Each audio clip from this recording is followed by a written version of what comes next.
হারাম সম্পর্ক থেকে বেরিয়ে আসবেন কিভাবে? একটু থামুন। নিজেকে খারাপ মানুষ ভাববেন না, কারণ ভুল করা মানেই আপনি শেষ হয়ে যাননি। যে সম্পর্ক আল্লাহর অমতে শুরু হয় তা কখনো হৃদয়ের শান্তি দিতে পারে না। একটা কঠিন সত্য মেনে নিতে হবে। হারাম সম্পর্ক শুরু হয় আনন্দ দিয়ে, কিন্তু শেষ হয় অস্থিরতা, অপরাধবোধ আর আত্মসম্মান ভেঙে যাওয়ার মাধ্যমে। ১. নিজের ভুলকে ভুল বলা শিখুন। সবচেয়ে বড় ধোঁকা হল আমার নিয়ত ভালো, আমরা তো খারাপ কিছু করছি না। ইসলাম এখানে স্পষ্ট, হারামকে হালাল বানানোর কোনো যুক্তি নেই। আল্লাহ বলেন, অশ্লীলতার কাছেও যেও না। সূরা আল ইসরা ৩২। খেয়াল করুন, শুধু কাজটাই নয়, তার পথও হারাম। ভুল স্বীকার না করলে ফিরে আসার দরজাও খোলে না। ২. তওবা করুন, আজই, এখনই। তওবা শুধু মুখে বলা নয়, তওবা মানে ৩টি জিনিস। ১.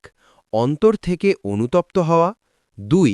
সঙ্গে সঙ্গে হারাম কাজ ছেড়ে দেওয়া। আর ৩. আর কখনো ফিরে না যাওয়ার দৃঢ় সিদ্ধান্ত নেওয়া। আল্লাহ বলেন, হে আমার বান্দারা, যারা নিজেদের ওপর জুলুম করেছ, আল্লাহর রহমত থেকে নিরাশ হইও না। সূরা আজ-জুমার ৫৩। আপনি যত দূরেই যান, ফিরে আসার রাস্তা এখনও খোলা। ৩. সম্পূর্ণ যোগাযোগ বন্ধ করুন, নো কন্ট্যাক্ট। এটাই সবচেয়ে কঠিন, কিন্তু সবচেয়ে জরুরি। আংশিক ছাড়লে সম্পূর্ণ মুক্তি আসে না। চ্যাট, কল, দেখা, পুরনো ছবি, পুরনো মেসেজ সব বন্ধ করুন, কারণ শয়তান অল্প দিয়েই বড় দরজা খুলে ফেলে। ৪. শূন্যতা ইবাদত দিয়ে পূরণ করুন। হারাম সম্পর্ক শুধু মানুষ নয়, এটা এক ধরনের আবেগের আসক্তি। এই শূন্যতা পূরণ করুন ৫ ওয়াক্ত নামাজে মনোযোগ দিয়ে, কোরআন তিলাওয়াত করে, তাহাজ্জুদে চোখের পানি ফেলে, আল্লাহর কাছে কষ্ট খুলে বলে। মানুষ ছেড়ে দিলে কষ্ট হয়, কিন্তু আল্লাহকে ধরলে হৃদয় শান্ত হয়। ৫. নিজেকে ব্যস্ত রাখুন নেক কাজে। ফাঁকা সময় শয়তানের সবচেয়ে বড় অস্ত্র। নিজেকে ব্যস্ত রাখুন দ্বীনি জ্ঞান অর্জনে, পরিবারকে সময় দিয়ে, শরীরচর্চা বা হালাল কাজে, ভালো বন্ধুদের সাথে। ভুল সম্পর্ক ছাড়ার পর সঠিক পরিবেশ না পেলে ফিরে যাওয়ার সম্ভাবনা থাকে। ৬. যদি বিয়ে সম্ভব হয় তাহলে হালাল পথে যান। যদি দুজনেই আন্তরিক হন এবং পরিবার ও বাস্তবতা অনুমতি দেয়, তাহলে হালাল পথে যাওয়ার চেষ্টা করুন।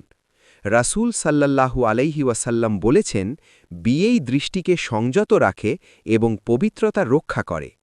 কিন্তু যদি বিয়ে সম্ভব না হয়, তাহলে আল্লাহর সন্তুষ্টিকে অগ্রাধিকার দিন, কারণ যা হারাম তা ছাড়ার মধ্যেই বরকত। শেষ কথা, হারাম সম্পর্ক ছাড়ার মানে আপনি কাউকে হারালেন না, বরং আপনি নিজের ঈমান, নিজের আত্মসম্মান আর আল্লাহর রহমতের দিকে ফিরে এলেন। যে সম্পর্ক আল্লাহর জন্য ছাড়ে, আল্লাহ তাকে তার চেয়ে উত্তম কিছু দেন সবসময়। এখন নিজের কাছে একটা প্রশ্ন করুন, আপনি কি এমন কোনো সম্পর্ক আঁকড়ে আছেন যেটা জানেন আল্লাহ পছন্দ করেন না? সওয়াবের নিয়তে পৌঁছে দিন সবার কাছে।